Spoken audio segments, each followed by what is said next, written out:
Napatay ang isang ginang matapos matabunan ng gumuhong pader sa kasagsagan ng ulan sa Cebu City. Sa Labo, Camarines Norte, isa rin ang patay sa pagguho ng lupa. Narito ang unang balita.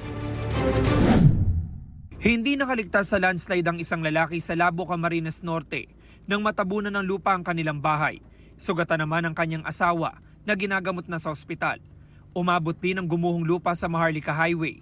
Passable na ang isang linya nito habang nagpapatuloy ang clearing operations.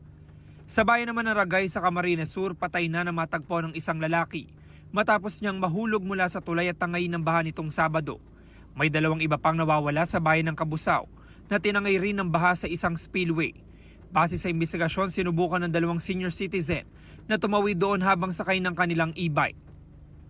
Naging pahirapan ng rescue operation sa ilang natabunan sa pagguho ng pader ng isang riprap sa Cebu City sa kasagsagan ng ulan. Nailigtas ang isang lalaking 49 anyos. Nasawi naman ang kanyang asawa. Kwento ng anak na mag-asawa na sa loob silang pamilya ng kanilang bahay nang mangyari ang insidente. Nakatakbo sila magkakapatid palabas pero naiwan sa loob ang kanilang magulang.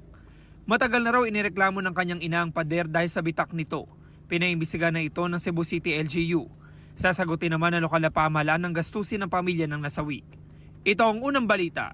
James Agustin para sa GMA Integrated News. Gusto mo bang mauna sa mga balita?